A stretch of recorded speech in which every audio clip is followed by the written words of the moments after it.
Alright, in today's video what we're going to do is help you understand the packaging requirements associated with a government contract. This is going to be the first video of many videos within a series dedicated to government packaging requirements.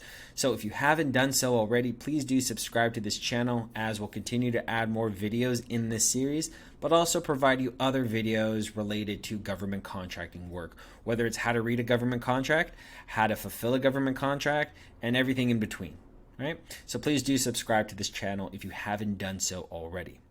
Now, when it comes to the government packaging requirements, this is probably the most common question we get asked because it can be very confusing. So we get it in the comments from other videos, but also from the manufacturers and the distributors that we work with. They're confused on exactly how do we fulfill the government packaging requirements. Typically what they do is they have the part, they give it to a packaging house, that packaging house does the requirements and then ships it out on their behalf. But when you add another party into the mix, it's just going to increase the total cost. And we actually have seen people win contracts. They'll be on the procurement history of that item, but they'll never have fulfilled that because the packaging was mispriced. So we don't want to let that happen to you. We want to help you be better at bidding contracts and become more competitive.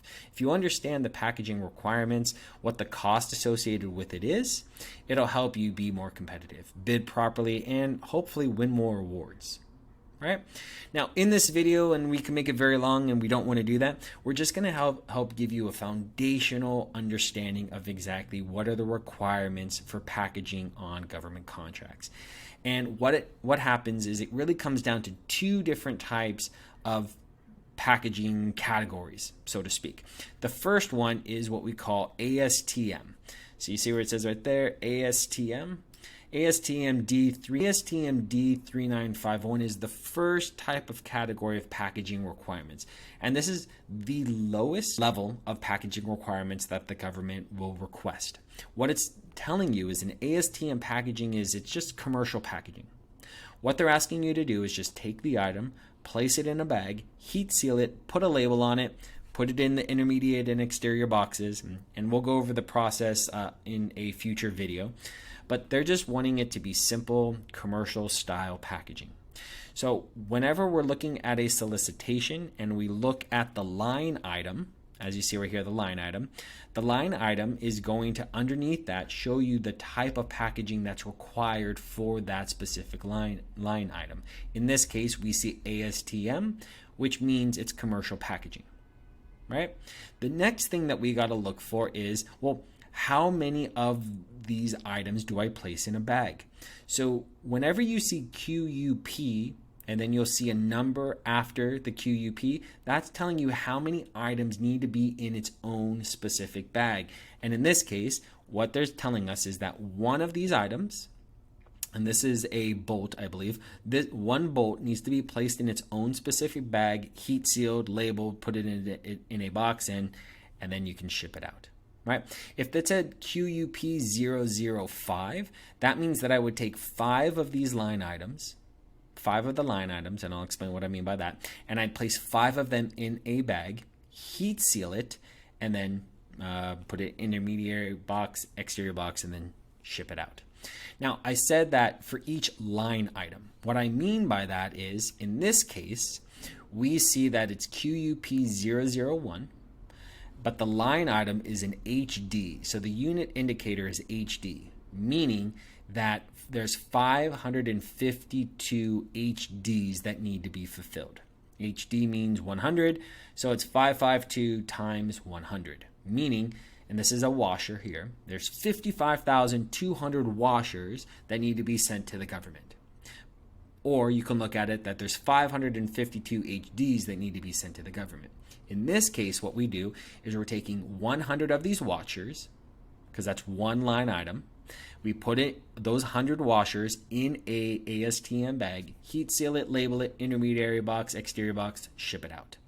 So in this case, we're going to have 552 bags because it's QUP 001. Let me give you another example. This is an ASTM, so you see in accordance with ASTM, but we see QUP 025.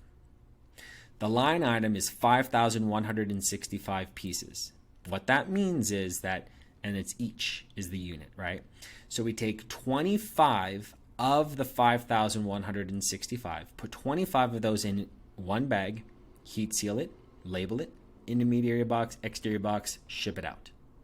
Okay, so doing some quick math, and I haven't done this before, we take the 5,165 divided by 25, meaning that we're going to have 206 bags, and then a little remainder afterward that's going to go in its own separate bag. So 206 bags of 25, because this is ASTM packaging, QUP025.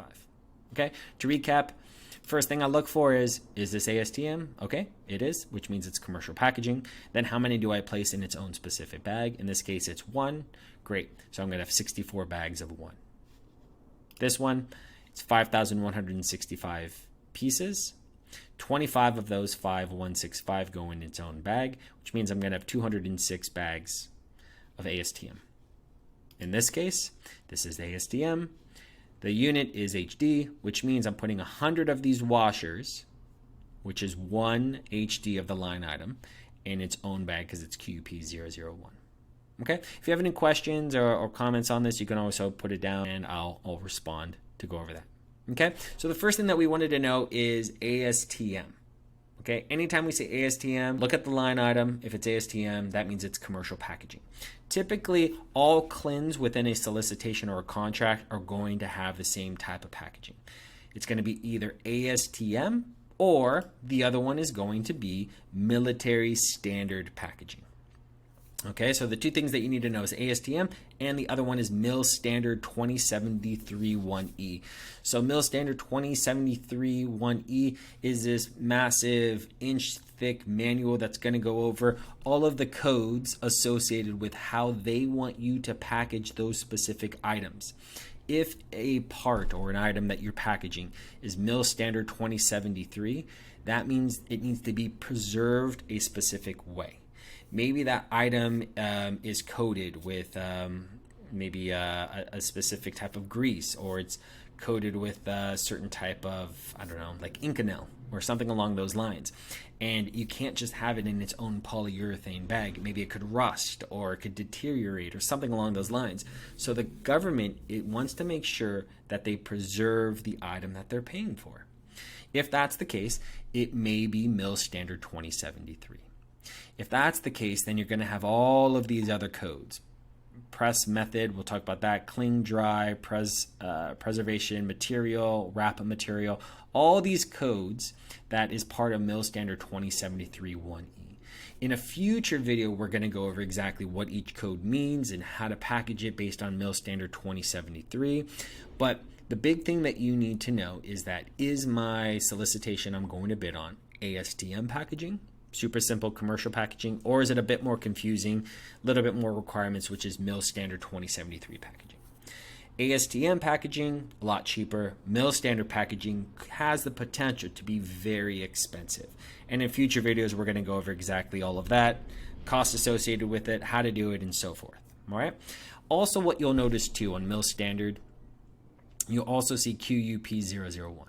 Or 005 or 025 or whatever. So you're still, based upon MIL-STD-2073, you're going to bag it as one individual item per bag based upon these MIL-STD requirements. So in this case, there's 75 pieces, QUP001. So I'm taking one, placing it in a bag based upon these requirements, heat sealing it, intermediate container, exterior container, shipping it out.